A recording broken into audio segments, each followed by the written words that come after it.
우리가 무슨 일을 시작하죠. 그리고 무슨 일을 이미 시작하신 분이 계시고 앞으로 시작할 계획이 있는 분이 계시고 또 이미 진행 중인 분들도 계신데 시간이 지나면서 내가 하고 있는 일이 도대체 뭘 위해서 하고 있는 건지 또 내가 지금 어디로 가고 있는 건지 이렇게 질문을 하게 되는 시간들이 있습니다. 그런 거 제대로 잘 모르는 채 내가 너무 정신없이 달려온 게 아닌지 이렇게 묻게 되는 시간들이 있습니다.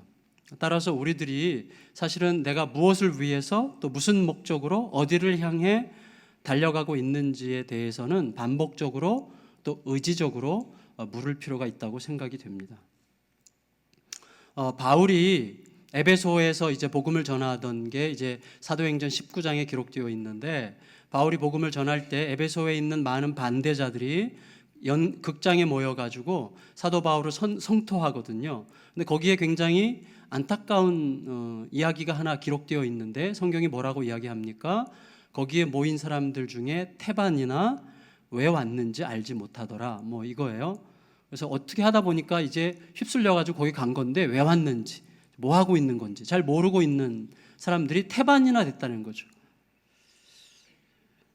저는 좀 생각해 볼 필요가 있을 것 같습니다. 얼마 전에 그 페이스북에 다니는 동영상 중에 이런 게 있었어요. 외국에서 이제 한 20-30명의 사람들이 이렇게 무리져 다니면서 저쪽 앞에서 이제 걸어가는 사람들 뒤에서 막 급하게 걸어가요. 그래서 이 사람을 둘러싸고 함께 걸어가요. 이 사람이 그냥 멋모르고 걸어가던 사람이 이 군중들 20-30명 틈에 같이 걷게 된 거예요. 그러다 갑자기 20-30명이 약속한 듯이 갑자기 그냥 자리에서 앉아요. 갑자기 이렇게 하면서. 그러니까 걷던 사람이 갑자기 자기도 모르게 휩쓸려서 이렇게 앉았어요. 그러다가 조금 있다가 20-30명이 벌떡 일어나서 막 뛰어가요. 그러니까 이 갑자기 앉은 사람도 덩달아서 막 같이 뛰어가더라고요. 재미없어요? 그런데 중요한 건 뭐냐면 예외가 하나도 없었다는 거예요. 여러 번 테스트했는데, 물론 그런 사람만 거기 동영상에 올렸는지 모르겠지만 모든 사람이 다 그렇게 따라 하더라고요. 만일에 똑같은 상황이라면 저도 그랬을 것 같아요. 예. 문제는 물을 겨를이 없이 일단 주저앉고 또 물을 겨를도 없이 휩싸여서 달리고 보는 거죠. 그리고 한참 달리다가 내가 왜 달리지? 이렇게 이제 생각하게 되는 거죠. 자칫하면 우리 중에 태반이나 되는 사람들도 우리가 매주일 모여서 예배를 드리고 하나님의 말씀을 듣기는 하지만 왜 모인 건지, 우리가 그냥 좋은 말씀 듣고 또 예배 드리면서 뭐 위로가 받았어, 뭐 이 정도로 우리가 위해서 모인 건지, 그 핵심이 뭔지, 그래서 나는 어떤 깃발을 보고 달려가야 되는지를 제대로 알지 못한 채 그냥 휩쓸려서 달리고 있는지도 모릅니다. 그래서 우리가 이 시간에 좀 자신에게 질문하려고 해요. 예수님께서 이 땅에 오셔서 굉장히 많은 메시지를 선포하셨는데, 예수님께서 선포하신 그 많은 메시지의 주제가 하나입니다. 딱 선언하셨어요. 예수님의 메시지의 핵심 주제가 뭐죠? 이렇게 하나님의 나라입니다. 하나님의 나라. 예수님은 처음에 오실 때부터 회개하라 천국이 가까웠느니라, 예수님 말씀의 메시지의 첫 번째가 하나님의 나라였고 끝까지 그 나라를 위하여서 기도하셨습니다. 하나님의 나라에 대하여 말씀하셨어요. 그런데 바리새인들도 그 당시 이스라엘 사람들도 하나님의 나라에 대해서 잘 알고 있었다고 확신하고 있었고, 그에 따라서 그의 나라를 기다리고 있었습니다. 하나님의 나라를 기다리고 있었어요. 그런데 그들이 생각하는 하나님의 나라의 그림은 한마디로 말하면 평화와 자유와 번영이라고 하는 거예요. 평화와 자유와 번영, 굉장히 매력적인 주제고 우리 모두에게 어필하는 주제입니다. 우리들 마음속에도 그 나라가 있어요. 평화의 나라, 그리고 번영의 나라, 그리고 자유의 나라. 우리 모두가 꿈꾸는 그 어떤 시간이고 그 어떤 상황이고 그 어떤 순간 우리에게 인생의 선물로 오는 어떤 때를 우리가 기다리고 있습니다. 그런데 문제는 이제 그 그림이, 이 하나님의 나라의 그림이 임하는 방식이 문제인데, 이 이스라엘 사람들, 특별히 바리새인들이 기다리고 있는 하나님의 나라가 임하는 그림은 어떤 형태건 정치적이든 군사적이든 어떤 역사적 대격변을 통해서 일어나는 물리적 해방이에요. 실제로 내가 누리고 느끼고 눈으로 보고 손으로 만질 수 있는 어떤 해방과 자유와 평화와 번영을 그들이 굉장히 원했습니다. 우리들도 원해요. 그리고 온 세상이 이스라엘이라고 하는 나라를 정점으로 재편되는 꿈을 꾸었어요, 그들이. 여러분, 이스라엘 사람들을 생각하면 얼마나 불쌍한지 몰라요? 얼마나 지긋지긋했겠어요. 수백 년에 걸쳐서 아수르, 바벨론, 페르시아, 그리스, 로마에 의해서 계속해서 점령당하고 계속해서 억압을 받고 나라와 땅은 자기들 것이지만 쫓겨났다가 돌아왔다, 쫓겨났다 돌아왔다가 그리고 지멋대로 살 수가 없는 그런 상황을 수백 년 동안 겪었던 그들의 상황이 그들에게 얼마나 처절하게 기억됐겠습니까?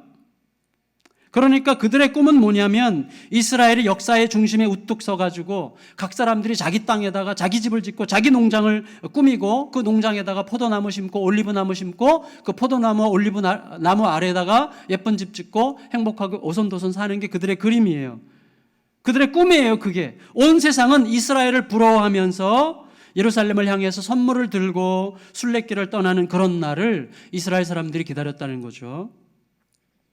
지금도 계속되고 있는 이 팔레스타인에 대한 이스라엘의 이 과도하고 잔인한 학살이 있는데, 그런 어떤 상황에는 이 하나님의 나라에 대한 이 사람들의 이런 그림이 전제되어 있습니다. 이들은 한편으로는 뿌리 깊은 피해의식, 수많은 나라들로부터 점령당했었기 때문에 또 쫓겨났기 때문에 억압받았기 때문에 이스라엘의 역사는 정말 너무나 처절하게 비참하죠. 그러니까 그 뿌리 깊은 피해의식에서 솟아오르는 이 두려움의 트라우마가 있어요. 이스라엘 사람들에게는. 또 하나는 자기 땅을 확보해야만 된다고 하는 강렬한 열망이 두 가지가 만나서 그렇게 폭력적이 되는 것입니다. 여러분, 두려움은 폭력적으로 나타나게 되죠. 하나님과 하나님 나라에 대한 오해가 불러오는 무지와 사악함이다, 이렇게 말할 수 있습니다.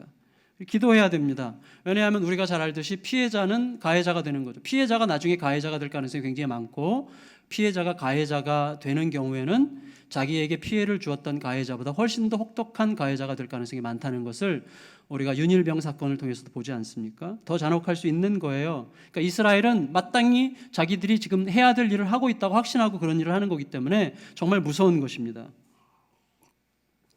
여러분, 우리들이 주의해야 될 게 있어요. 그게 뭐냐면, 이스라엘 백성들, 바리새인들이 생각하고 있던 이런 하나님의 나라에 대한 생각이 그들의 일방적인 오해가 아니라는 거예요. 그들도 성경적 근거를 갖고서 말하는 것입니다. 성경적 근거에 의해서 그런 그림을 그렸다는 거예요. 문제는 성경이 그들이 취했던 근거, 그들이 그렇게 생각할 수밖에 없도록 이해할 만한 성경의 말씀들이 있고 그런 말씀들을 그들이 취해서 하나님의 나라에 대한 그런 그림을 그렸지만, 다른 한편으로 하나님의 나라에 대한 다른 그림도 말씀하셨어요. 단순하게 말하면 어린 양의 죽음, 어린 양의 피 흘림, 어린 양의 희생, 연약해짐을 통해서 임하는 하나님의 나라에 대해서도 분명히 얘기했단 말이죠. 이 두 가지가 모순 어린 것처럼 보이는 이 두 가지가 충돌하면서 성경에 다 기록되어 있어요. 그러면 정말로 진지하게 하나님의 나라를 기다리는 사람이라면 누구든지 이 둘 사이에서 깊은 고민에 빠져야만 됩니다. 그래서 하나님의 말씀은 우리를 고민하게 하는 거예요. 고민해야 돼요. 그리고 하나님의 마음에 가닿기 위해서 기도하고 물어야만 돼요. 그 사람들이 누구예요? 기다리는 자예요. 기다리는 자예요. 그래서 기다리는 거예요. 하나님의 답이 무엇인지 하나님의 마음에 가닿기 위해서 계속 기다리면서 묻는 거죠. 그때 하나님의 답이 오는 거예요. 답이 왔어요. 예수 그리스도로. 그런데 예수 그리스도가 답이 아닌 거죠. 그들에게는. 왜? 여러분, 너무나 고단합니다. 너무나 힘듭니다. 너무나 고통스러워요. 지금 내가 겪는 현실이 너무 힘들고 고통스럽고 고단하고 너무나 억울하고 분한데, 이 분하고 억울한 나의 현실로부터 말씀을 바라볼 때 이 어린 양의 피 흘림이라고 하는 이런 자학적인 메시아의 그림은 그런 고난 속에 있는 자들의 마음을 움직일 만한 주제가 아니에요. 그렇죠. 우리들이 여러분 굉장히 피해의식 느낄 때, 여러분 내가 피해의식 엄청나게 느끼고 내가 정말 죽게 생겼는데 누가 목사님이 정모시기 목사가 와가지고 집사님 더 죽으세요. 그러면 저랑 원수 될 거예요 아마. 그거 아니에요? 지금 이스라엘 백성들이 똑같은 거예요. 너무나 힘들어요. 너무나 고통스러워요. 자기들의 역사적 현실이 너무나 비참해요. 그들이 기다리는 메시아는, 그들이 기다리는 하나님의 나라는 해방이에요. 자유와 번영과 풍요함을 즉시 가지고 와야 돼. 내 눈에 보이도록, 내 손에 잡히도록 가시성을 가지고 내 눈앞에 와야 되는 거예요. 그런데 어린 양의 피 흘림으로 임하는 메시아, 그리고 하나님의 나라는 도대체 그들의 마음속에 들어올 수가 없는 거죠. 따라서 여러분, 내 현실에서 솟아나는, 내 현실이 내게 말해주는 어떤 기대를 통해서 선택적으로 말씀을 해석하는 것은 항상 굉장히 위험한데, 우리들에게 항상 그럴 위험성이 있다는 사실 때문에 너무나 위험하고 두려운 것입니다. 어쨌거나 바리새인들은요, 현재는 피해자인 그들이 있었던 그 당시, 현재는 피해자인 이스라엘이 장차 얼마나 더 혹독한 가해자가 될 수 있는지를 모르는 채 오직 자기들이 꿈꾸는 그 나라가 언제 올 것인가에 대해서만 막 계속 묻고 있었어요. 그게 20절 상반절인데 같이 읽겠습니다. 20절 상반절 시작. 바리새인들이 하나님의 나라가 어느 때에 임하나이까 묻거늘. 성도 여러분, 절 보세요. 우리에게도 언제 임하나이까? 언제 되겠습니까? 언제 그때가 오겠습니까? 언제 그 문제가 해결되겠습니까? 라고 하는 이 질문이 우리 모두에게도 동일하게 있어요. 언제입니까? 도대체 언제? 우리에게도 뭔가가 이루어질 그날에 대한 그림이 있어요. 그리고 언제 오려나 하는 기대가 있습니다. 하지만 예수님의 답은요, 너무나 다른 차원의 답이었어요. 그게 20절 하반절인데 예수께서 거기부터 읽겠습니다. 시작. 예수께서 대답하여 이르시되 하나님의 나라는 볼 수 있게 임하는 것이 아니요.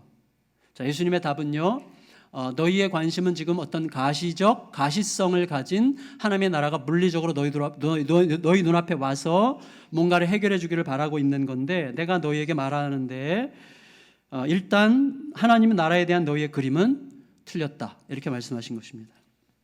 그 나라는 너희가 상상하는 것과는 전혀 다른 방식으로 볼 수 없는 형태로 임하는 나라다, 이렇게 말씀하셨습니다. 하나님의 나라는 볼 수 있게 임하는 것이 아니요, 물론 하나님의 나라는 볼 수 있게 올 겁니다. 장차 오게 될 것, 그게 이제 다음 주 우리가 묵상하게 될 22절 이하의 말씀인데, 그러나 오늘은 다른 차원의 말씀을 하셨어요. 볼 수 있게 임하는 것이 아니요. 자, 그럼 이 부분에 좀 제안해서 생각해 보겠습니다. 하나님의 나라는 볼 수 있게 임하는 것이 아니다.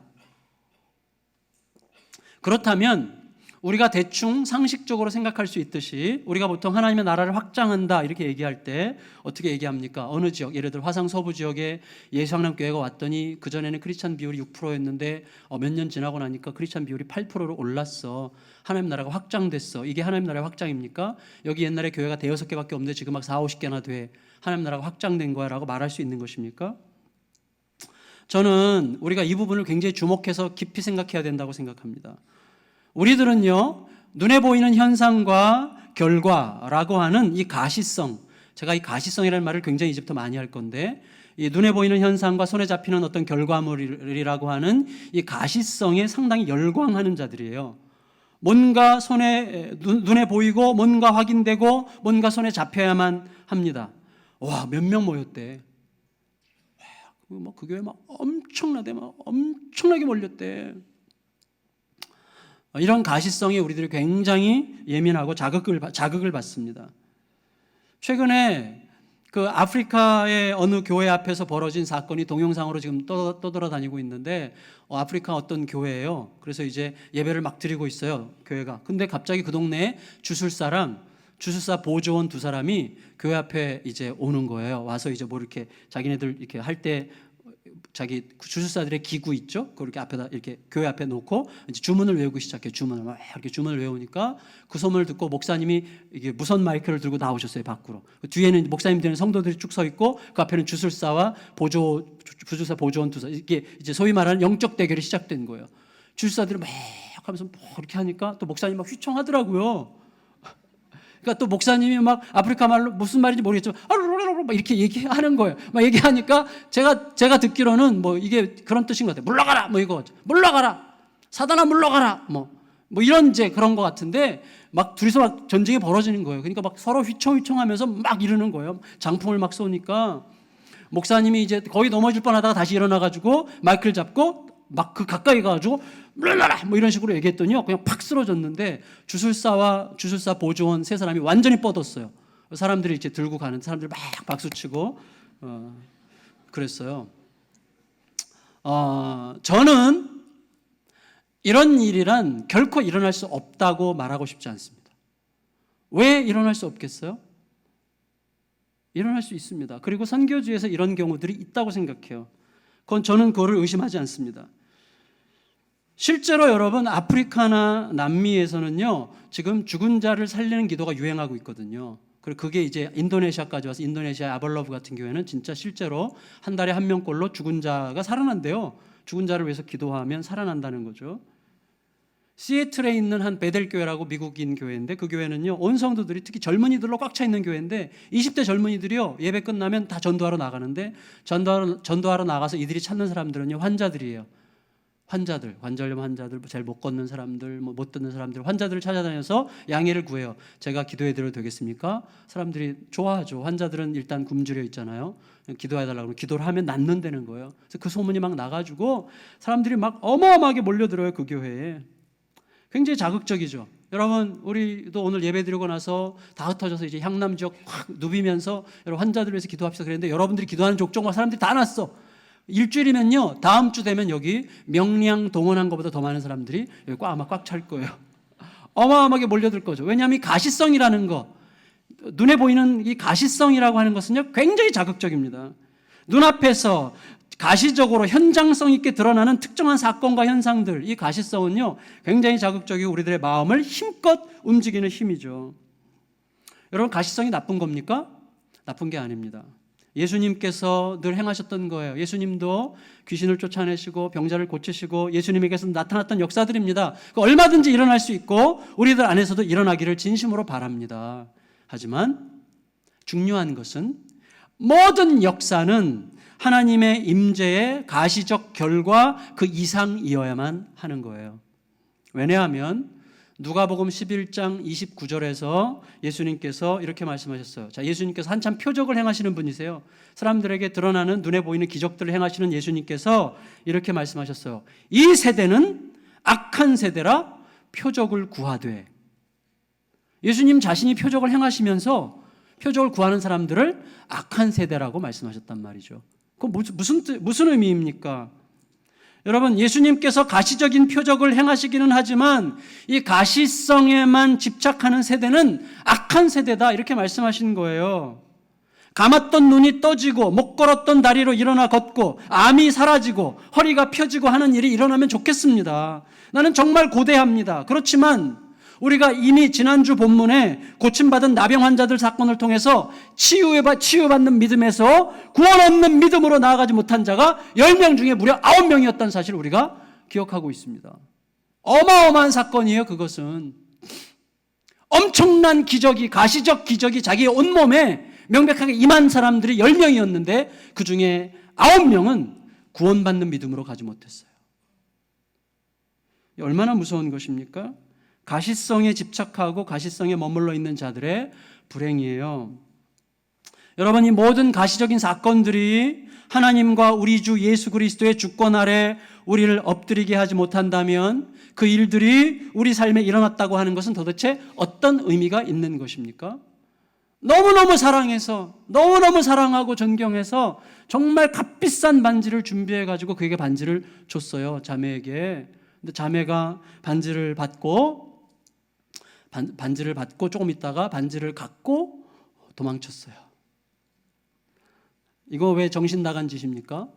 여러분 반지를 준다는 건 뭐예요? 평생 연합해서 함께 살자는 거 아니에요? 하나님께서 가시적 표적을 일으키시는 이유가 뭡니까? 나와 함께 가자는 거예요. 나와 함께 가자.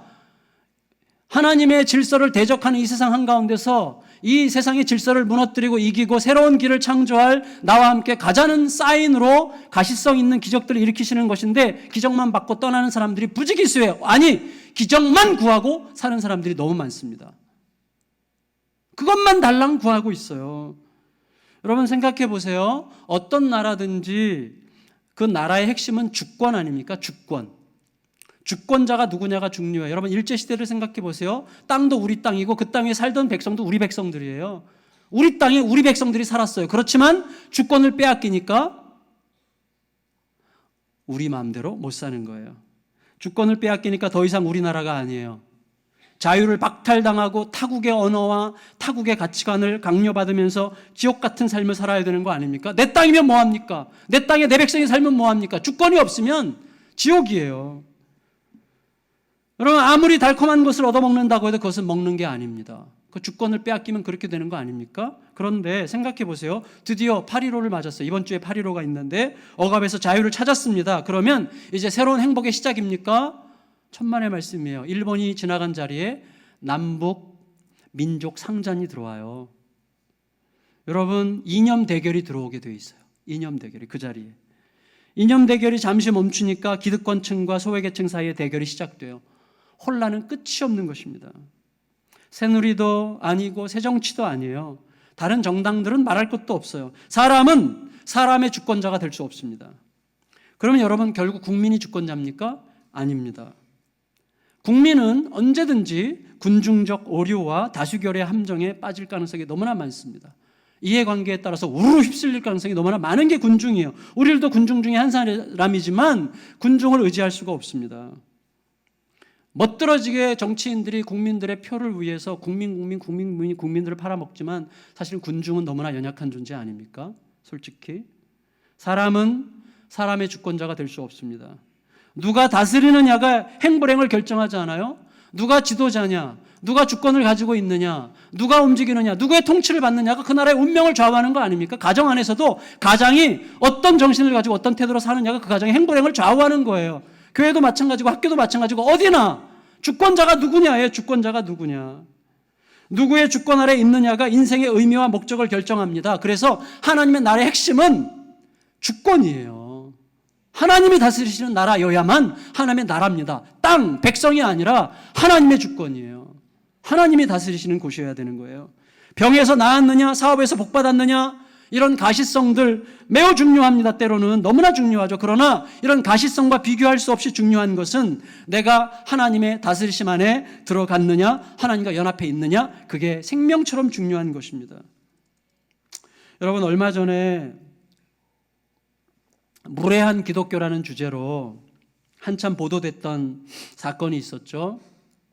젊은 크리스찬 친구들 몇 사람이 인도의 불교 성지에 가가지고 그 정문 앞에서 계단에 앉아가지고 기타 치면서 찬양을 부르면서 뭐 땅밟기 소위 이런 걸 했는데, 저도 20대 때 그런 꿈을 꾼 적이 있는데, 여러분, 이 친구들은요 그렇게 타 종교 앞마당에 가서 기타 치면서 복음성을 부르면서 물러가라 이런 걸 선언하고 그곳에 하나님의 나라가 임하도록 기도하는 것이야말로 하나님을 위한 굉장한 충성이라고 생각했을 것이 틀림없습니다.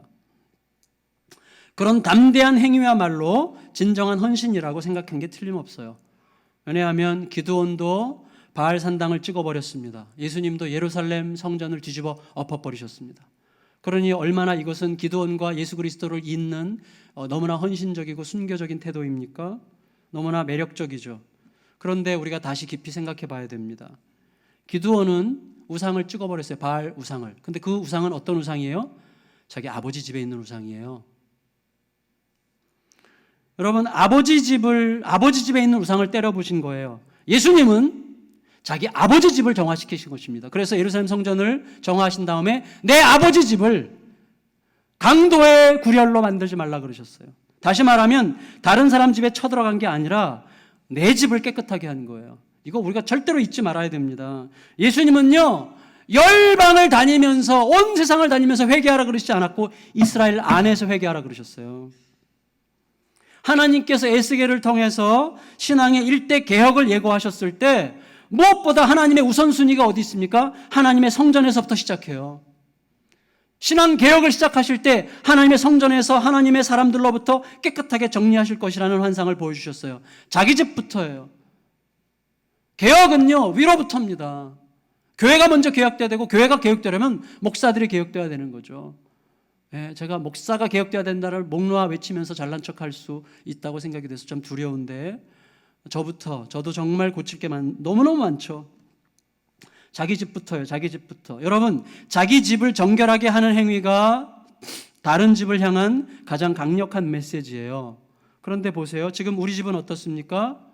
한국교회가 돈과 권력과 명예를 향한 지치지 않는 욕망에 찌들어 있고 성도들의 삶도 크게 다르지 않다는 것을 우리가 인정할 수밖에 없지 않습니까? 집안을 쓰레기로 가득 채워놓은 채 밖으로 돌면서 깨끗함과 거룩함을 선포하는 것은 얼마나 가증하고 위선적이고 안쓰럽습니까? 다시 말씀드리지만 자기 집부터 정결하게 하는 것이 다른 집을 향한 가장 강력한 메시지예요. 내 말과 생각과 마음이 하나님의 다스림 아래 온전히 들어가게 하기 위해서 몸부림하는 것이야말로 타자를 향한 가장 아름답고 가장 매서운 메시지가 되는 것입니다. 바리새인들이 언제 옵니까? 이 가시성에 집착한 질문이에요. 언제 옵니까? 언제 그날이?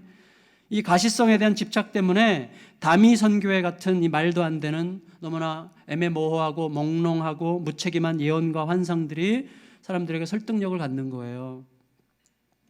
우리는 하나님의 나라에 대한 가시성에 목매달기 전에 내 영혼이 지금 하나님의 통치 아래에 있는지, 나는 오늘도 하나님의 이끄심을 받고 있는지, 나는 지금 나를 움직이고 있는 힘은 내 경험, 내 지식, 내 상처, 내 분노, 내 욕망이 아니라 하나님의 말씀, 하나님의 의지인지를 진심으로 묻고 또 물어야만 됩니다.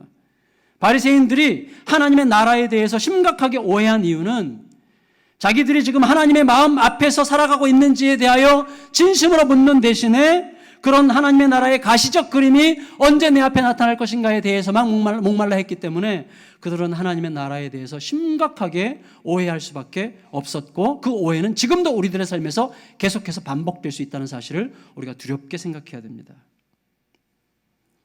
예수님은요, 이제 이 바리새인들을 더욱 놀래키고 계세요. 21절 같이 읽겠습니다. 21절 시작.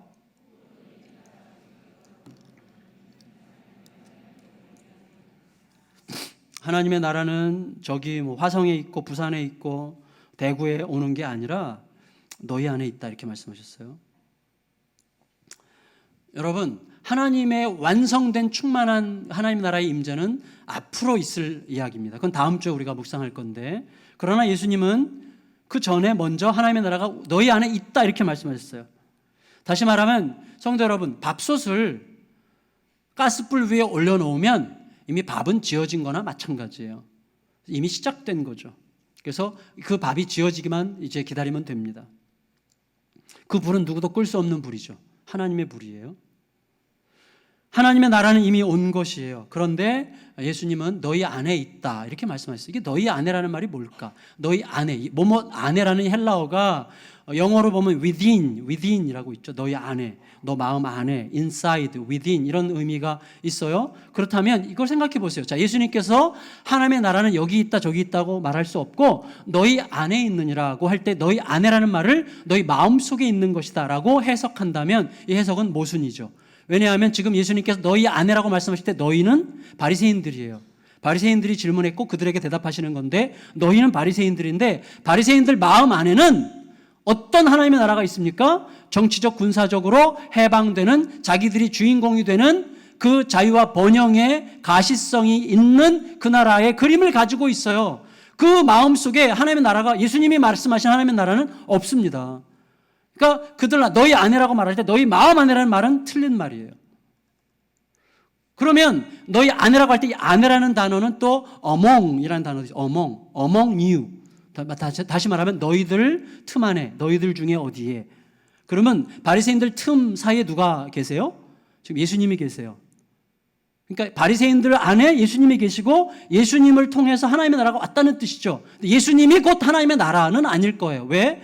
하나님의 나라는 볼 수 있게 임하는 것이 아니라고 20절에 이미 말씀하셨고, 예수님 보이잖아요, 그들 앞에. 예수님이 곧 하나님의 나라가 아니라 어떻게 이해해야 되겠습니까? 그 나라가 이미 왔다는 의미는 이거예요. 너희 안에 있는 나 예수와 함께, 너희 안에 있는 나 예수 안에서 온전히 시행되고 있는 하나님의 주권으로 존재하는 하나님의 나라다, 이렇게 말할 수 있어요. 자, 무슨 말인가 하면 설명드릴게요. 여러분 저를 보세요. 어느 날 그 가정이 독재적 주권을 시행하는 가장이고 지멋대로 주권을 행사하는 가장이면 그 가정은 늘 어둡습니다. 웃어야 될 자녀들이 울고 있고 밝게 남편을 맞이해야 될 아내가 울상으로 남편을 맞이하게 되죠. 그 주권이 어떤 방식으로 시행되느냐가 모든 걸 결정하는 겁니다. 그 나라를, 가정이라는 나라를, 교회라는 나라를 결정하는 거예요. 제가 다 여기서 인상 쓰고 여러분 설교할 때마다 회개하세요. 그따위로 살고 못하러 여기 와서 막 이렇게 해서 여러분 설교하면 여러분 주일날 교회 올 때마다 고개 숙이고 이 교회를 떠나야 돼 말아야 돼 이렇게 이제 해서 뒤에서 맨날 쑥덕거리면서 그러지 않겠어요? 자, 이 주권, 제가 주권자는 아니지만 제가 하나님의 나라를 구한다고 하는 것은 무엇인가? 하나님의 나라가 여기 임한다고 하는 것은 무슨 의미인가 하면 하나님의 말씀을 나의 현실적인 기대로 선택적으로 해석해서 내가 하나님의 말씀과 내 욕심을 비벼버리는 그런 게 아닌, 하나님의 빛을 나의 어두움과 섞지 않는, 하나님의 뜻을 나의 이기적인 욕망과 뒤섞지 않는, 하나님의 사랑을 나의 짝퉁 사랑으로 변질시키지 않는, 하나님의 공의를 나의 불의로 더럽히지 않는, 하나님의 뜻과 하나님의 말씀과 하나님의 의지가 나를 통해 고스란히 시행되는 그곳이 곧 하나님의 나라다. 이렇게 지금 예수님께서 말씀하시는 것이에요. 왜? 예수님이야말로 바로 그 모습으로 오셨기 때문에. 예수님은 하나님의 뜻과 의지와 하나님의 마음이 예수님을 통과하여 그대로 이 땅에 시행되도록 하시는 분으로 오셨기 때문에 너희 안에 하나님의 나라가 있다. 그 말은 예수님을 통해서 임한 하나님의 뜻과 마음과 의지가 고스란히 시행되는 바로 이곳에 하나님의 나라가 있는 것이다 라고 말씀하시는 것입니다. 온전한 하나님의 빛, 온전한 하나님의 뜻, 온전한 하나님의 사랑, 온전한 하나님의 공의를 나를 통해서 이 땅에 그대로 흘려보내는 자, 곧 하나님만 다스리시도록 내 자신을 온전히 내어주시는 자이신 예수 그리스도를 통해서 드러나고 있는 것이 하나님의 나라다. 이렇게 선언하고 있는 것입니다. 따라서 하나님의 나라는요, 우리가 선교지에 가가지고 교회 10개 세웠대. 이게 하나님의 나라의 확장이 아니에요. 우리 절대로 오해하면 안 됩니다. 우리 교회가 선교지에 교회를 500개를 세워도 그게 하나님 나라가 확장된 게 아니에요. 그 선교지에 있는 교회들이 하나님의 통치를 제대로 받고 있지 않다면 그것은 그 나라를 망가뜨리는 것입니다. 핵심은 하나님의 통치를 받느냐예요. 하나님의 다스리심을 받느냐, 하나님의 주권 아래 있느냐, 하나님의 말씀이 그대로 시행되고 있느냐. 누구를 통해서? 성도들과 목회자를 통해서. 목회자가 자기 욕망과 욕심으로 하나님의 뜻을 비벼가지고 성도들을 은근히 이용해 먹고 뒤통수를 치는 그런 곳에 어떻게 하나님의 나라가 임하겠습니까? 하나님의 주권에 대한 온전한 순종은 결국 십자가를 통해서 완성될 거예요. 왜? 십자가야말로 뭡니까? 내 뜻대로 마시고 아버지의 뜻대로 되기를 원하나이다의 절정이 십자가였어요. 따라서 십자가야말로 하나님의 나라가 이 땅에 임하는 정점의 사건이었어요. 정치 군사적 해방군을 통해서 임하는 나라가 아니라 십자가를 통해서 이 땅에 온전해지는 하나님의 통치가 곧 하나님의 나라예요. 그렇다면 여러분 우리들 생각해 보세요. 하나님의 나라를 확장한다는 것은 나가서 열심히 전도하고 교회 세우고 막 개척 막 해가지고 성도들이 막 늘어나고 500명이 1000명 되고 1000명이 3000명 되고 막 그런 게 아니에요. 하나님의 나라가 확장된다는 것은 무엇인가 하면 내가 행하는 모든 삶에서 내 자신 혼자 있을 때, 내가 누군가 관계를 맺을 때, 부부 사이에 관계를 맺을 때, 내 자녀와 관계를 맺을 때, 이웃들과 관계 속에서 하나님의 예수 그리스도의 십자가가 내 삶 속에서 인정되고 십자가를 좇는 방식으로 내가 온전히 순종할 때에 그곳에 하나님의 나라가 임하는 거예요. 이름만 번듯하게 뭐 교회가 세를 확장한다는 그런 것이 하나님의 나라가 임하는 게 아닙니다. 그런데 놀라운 것은 뭐냐면요, 바로 우리의 십자가적 순종을 통해서 하나님의 나라가 임하게 될 때 우리들은 단 한 번도 경험해보지 못했고 단 한 번도 상상해보지 못했던 위대한 참 샬롬과 담대한 기쁨이 우리 삶에 샘물처럼 솟아나는 것을 경험하게 될 것입니다. 이건 확실합니다. 믿습니까?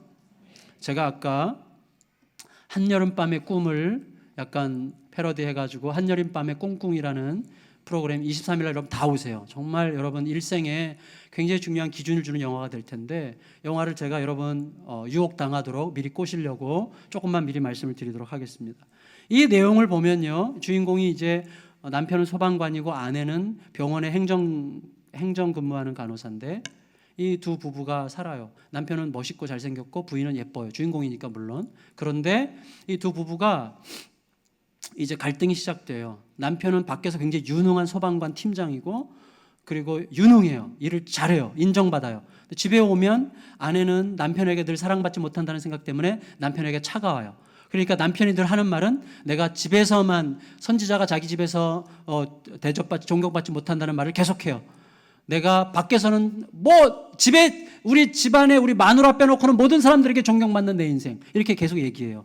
아내는요 남편으로부터 보살핌을 받지 못하고 남편으로부터 존중받지 못한다는 생각으로 계속 마음이 식어가요. 두 사람이 계속 이제 드라이해지면서 서로 쨍쨍거리면서 말다툼이 시작됩니다. 말다툼과 자존심 싸움으로 위기가 시작되는데 드디어 이제 어느 순간 극단적인 말이 오고 가요. 극단적인 말이 뭔지 금방 아시겠죠? 그 말이 오고 간 후에 두 사람은 거의 이혼하기로 결정합니다. 자존심을 생각하면 헤어지는 것이 1000번이고 10,000번이고 마땅해요. 자존심, 여러분 자존심. 얼마나 힘이 셉니까 자존심? 자존심은 얼마나 힘이 센지 우리로 하여금 이렇게 말하게 해요. 죽어도 못해. 자존심은 죽음보다 강합니다. 내가 죽으면 죽었지. 내가 죽으면 죽었지 못해. 이렇게 말하게 하는 게 자존심이기 때문에 자존심은 죽음보다 강해요. 그래서 이 자존심을 생각하면 헤어지는 게 마땅해요. 그런데 한편으로는 가정을 지키고 싶은 마음이 저 밑바닥에 깔려 있어요. 그래서 갈등이 시작돼요. 갈등이. 근데 이제부터 이 남자의 이야기로 이제 옮겨지는데 이 남자의 아버지가 과거 이 아들보다 훨씬 더 갈등하다가 극복한 남자인데 아버지인데 아버지가 아들에게 책을 한 권 줘요. 책에는 이제 손으로 쓴 편지가 있는데 40페이지짜리인데 매 40일 동안 하루에 한 가지씩 자존심을 세우면 절대로 행할 수 없는 일을 실천하게 하는 40일간의 여행을 시작하게 해요. 아들이 일을 갈면서 싫어하다가 할 수 없이 가정 살리고 싶은 마음에 이제 시작을 합니다. 하루하루 정말 죽을 맛이에요. 자존심을 꺾고 아내를 정말 냉담한 아내를 맞이하기 위해서 밥을 준비하고 꽃을 꽂아놓고 하는 게 너무 싫어요. 그래서 처음에는요 꽃 배달을 주문을 했는데 5만 원짜리 꽃이 아까워가지고 3만 원짜리 주문했는데 금방 시들어가지고 더 사이가 나빠지고 뭐 이제 이런 일들이 막 계속되는 거예요. 너무 막 싫은 거예요. 그런데 억지로 꾸역꾸역 20일을 채웠어요. 20일이 남았는데 이제 절대 못할 것 같아요. 마누라는 전혀 안 변하고 갈수록 더 냉담하고 도대체 내가 이만큼 했는데 내가 이렇게 20일이나 정말 내 자존심을 죽이고 인간적으로 내가 남자성을 완전히 죽이면서 이렇게까지 내가 희생하는데 너 따위가 너 나한테 이렇게 대할 수 있어? 너 어떻게 그렇게 나에게 반응을 안 하고 더 냉담해질 수 있는가? 이런 생각 때문에 아버지를 만나요. 아버지 나 죽어도 못합니다. 나 이혼할 거예요. 헤어지는 것만이 답이에요. 이렇게 얘기해요. 아버지가 그때 십자가에 대해 설명을 해줘요. 십자가. 근데 지금 제가 설명을 설득력 있게 못해요. 왜냐하면 그걸 봐야 돼요. 보시면 알아요. 보시면 8월 23일 저녁 7시 30분. 근데 여러분 십자가를 설명하는데요 그 순간에 굉장히 현실적으로 설득을 받아요. 이 아들이 이해가 돼요. 설득을 받고 십자가 앞에 무릎을 꿇습니다. 십자가 앞에 무릎을 꿇는다는 건 무슨 뜻이냐면 이거예요. 자, 십자가를 따르기로 결정한 다음에 아내로부터 편지가 하나 와요. 그 편지 안에는 뭐가 들어있는가 하면 이혼 서류가 들어있었어요. 이혼합시다. 십자가를 따르기로 결정한 다음에 아내로부터 이혼 통지서가 날라와요. 이 형제가요 엄청나게 비참하게 울어요. 울지만 포기하지 않습니다. 이게 십자가를 따르는 거예요. 동시에 십자가를 따른다는 건 뭐냐면 이전에는 내가 이만큼 했으니까 아내의 반응을 계속 살펴요. 이렇게 했는데 저 여자가 어떤 표정 짓지? 이렇게 했는데 어떻게 나에게 말하지? 이렇게 아내의 반응을 계속 살폈는데 이제 아내의 반응에 연연하지 않아요. 아내의 반응을 무시하는 게 아니라 아내의 반응 때문에 좋기도 하고 나쁘기도 하지만 그것이 결정적으로 나를 움직이는 게 아니라 나를 결정적으로 움직이는 것은 십자가예요. 십자가가 나에게 말하게 해요. 그래서 이제부터는 내가 어떻게 행한 것에 대해서 아내가 어떻게 나오든지 관계없이 나는 계속 십자가를 따라서만 순종을 하기 시작합니다. 그때 뭐가 나타나는 줄 아세요? 진정성이 나타나는 거예요. 우리들은요 내가 이만큼 했는데 너 나한테 뭐 해줄 거야 라는 눈을 보는 순간 상대방이 금방 알아요. 이 사람 진정성이 없군. 절대로 마음을 안 움직입니다. 제가 여러분들에게 뭔가를 기대하고 여러분들에게 말씀을 전한다면 여러분들이 금방 안다는 것을 제가 느껴요. 진정성이 없군 느끼는 거예요. 사심 없이 오직 예수 그리스도께 순종하기 위해서 십자가에 순종하기 위해서만 하는 거예요. 반응이 어떻든 관계없어요. 그 반응과 상대하는 게 아니라 십자가만 상대하는 것입니다. 그때 진정성이 스스로 말하기 시작해요. 진정성이 스스로 일하기 시작해요. 진정성이 스스로 무언가를 이루기 시작해요. 내 편함을 위해서 아내를 도구화하고 내 명예를 위해서 성도들을 도구화하고 내 권력을 위해서 백성들을 도구화하게 될 때 진정성은 날아가고 껍데기만 남는 것입니다. 그게 모든 나라의 불행이죠.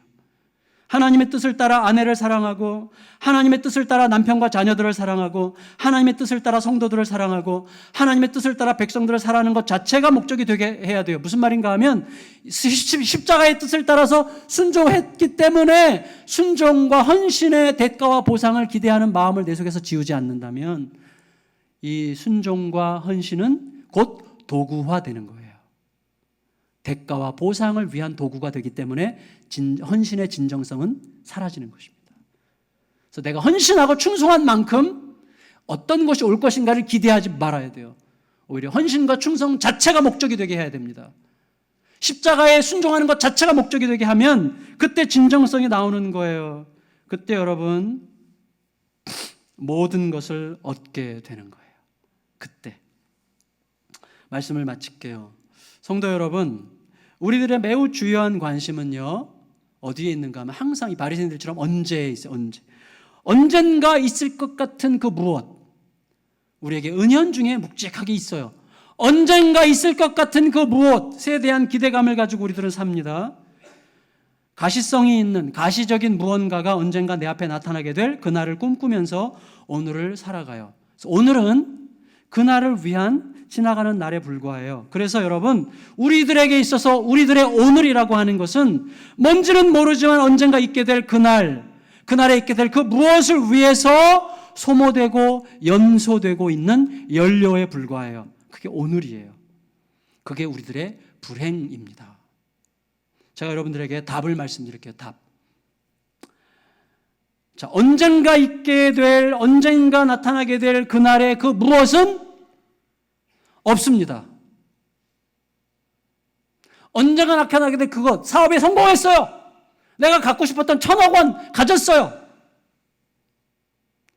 그리고 이혼합니다. 그리고 가정 안에 분란이 일어납니다.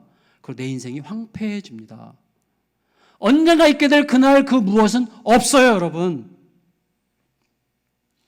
그리고 그날에 있을 것 같은 그 무엇이 없는데 그날에 있을 것 같은 그 무엇이 무엇인가 봤더니 그게 바로 오늘이더라고요.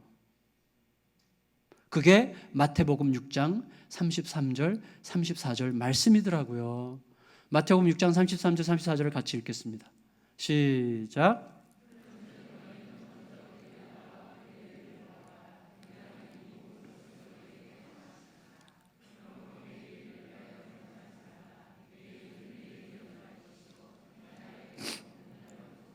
여러분, 예수님께서 하나님의 나라에 대해서 이야기하시는데 나라를 먼저 구하라 그 말은 너희들의 모든 삶의 선택과 결정이 항상 하나님과의 관계 속에서 하나님에 대한 질문과 하나님을 통한 답변 속에서만 이루어지게 하라는 뜻입니다.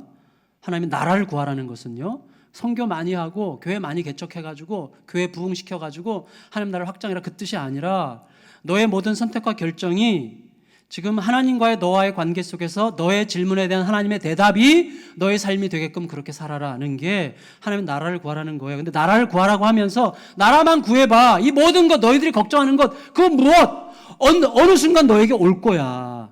그러면서 뭐라고 말씀했어요? 내일 일을 염려하지 말라 그랬어요. 왜? 우리는 항상 내일을 생각해요. 언젠가 그 무엇이 있을 거라고 착각하고 있어요. 그게 아니라 오늘 여기서 하나님의 주권 아래 살아가는 것이야말로 언젠가 있게 될 그 무엇이라는 말이에요. 그게 오늘이에요. 오늘 여기서. 여러분, 십자가 앞에 나를 내려놓으면서 오늘 하루하루를 하나님의 주권 아래서 살아가기 시작하는 사람은 반드시 알게 되어 있어요. 그 사람은 알아요. 그 맛을. 거기에 얼마나 위대함이 있는지를 알게 되어 있습니다. 그건 정말 현실적으로 실제적으로 구체적으로 경험되는 거예요. 믿습니까? 정말이에요. 그게. 십자가 앞에 나를 내려놓음으로 얻게 될 어떤 결과와 보상을 기대하지 않고 십자가 앞에 나를 내려놓는 것 자체가 위대한 선물로 인식되는 순간 우리들은 그 나라에 있을 그 무엇을 날마다 오늘 여기에서 맛보면서 살게 될 것입니다. 그 특권을 누리는 저와 여러분들 다 되시기를 예수님의 이름으로 축원합니다. 축원합니다. 우리 주보에 있는 찬양 주님 다시 오실 때까지 다 같이 자리에서 일어나서 함께 찬양하시겠습니다.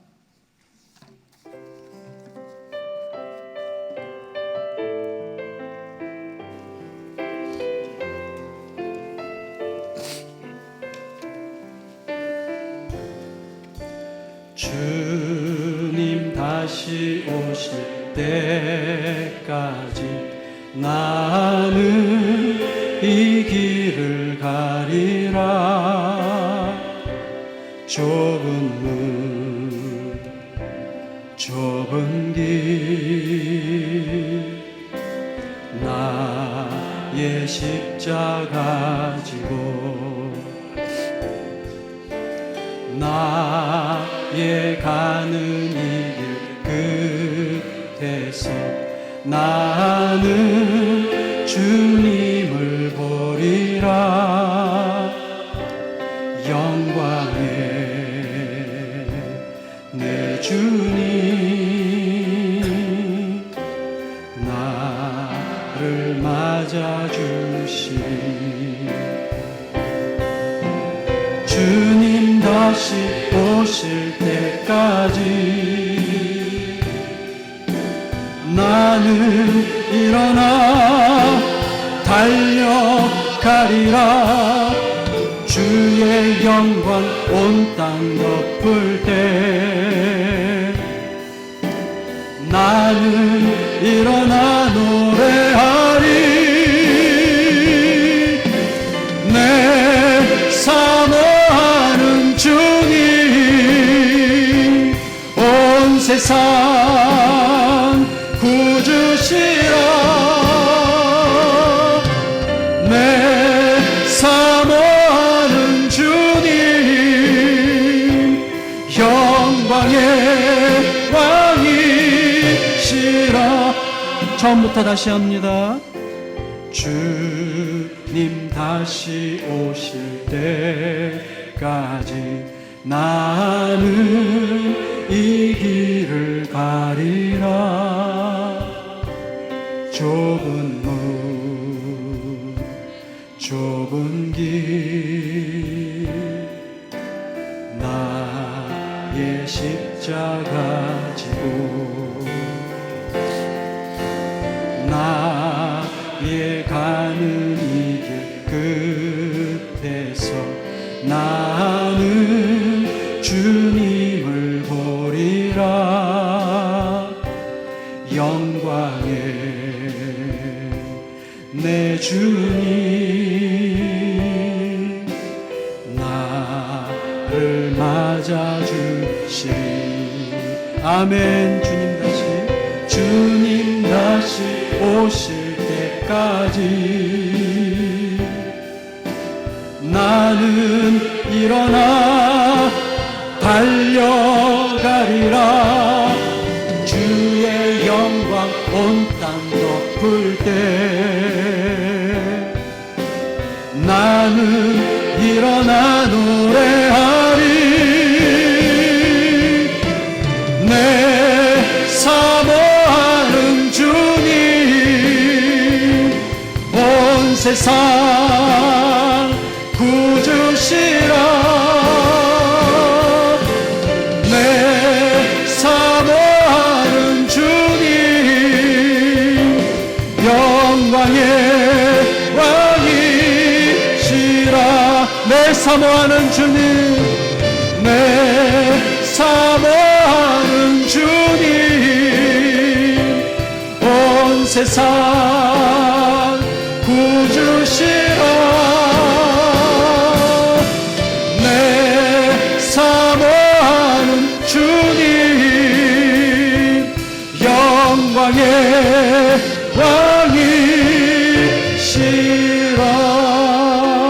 왕이시라. 하나님, 우리는 눈에 보이는 많은 것들을 추구하고 열망하고 꿈을 꿉니다. 그러나 눈에 보이는 것들이 내 손에 잡히는 형태로 왔을 때 그때부터 우리들의 마음이 무너지기 시작하는 것을 너무나 자주 경험하게 됩니다. 하나님의 나라는 그런 눈에 보이는 어떤 것에서 시작하는 것이 아니라 하나님의 거룩한 주권에 온전히 순종하고자 하는 나의 심령 깊숙한 곳에서부터 시작되는 나라인 것을 절대 잊지 말게 하여 주시옵소서. 하나님, 오늘 십자가를 따르겠습니다. 오늘 십자가를 지겠습니다. 내 자존심, 내 이기심, 나의 이해관계, 내 분노, 내 상처, 내 아픔, 내 감정, 내 경험이 나를 끌어가지 말게 하시고 예수 그리스도의 십자가가 오늘 나에게 뭐라고 말하는지에 대하여 깊이 묻고 그 질문에 대한 주님의 답을 따라서 오늘 하루를 살아가며 주의 나라가 우리의 삶 속에 어떻게 이루어지는지, 그 이전에 그렇게 복잡하고 힘들었던 것들이 얼마나 단순하고 명백하게 해결되는지를 보면서 살아가는 하나님의 부요한 은혜의 사람들이 다 되도록 함께하여 주시옵소서. 영광을 받아 주시옵소서. 존귀하신 예수님의 이름으로 간절히 기도드리옵나이다. 아멘. 우리 구주 예수 그리스도의 은혜와 하나님의 사랑과 성령의 감동 교통 위로 함께하시는 역사가 우리들 각자의 인생 위에, 우리들의 생각 위에, 우리들의 가정과 일터와 모든 앞날 위에, 예수 향남교회와 신실한 주님의 모든 백성들 위해 영원토록 함께 계시기를 간절히 축원하옵나이다. 아멘.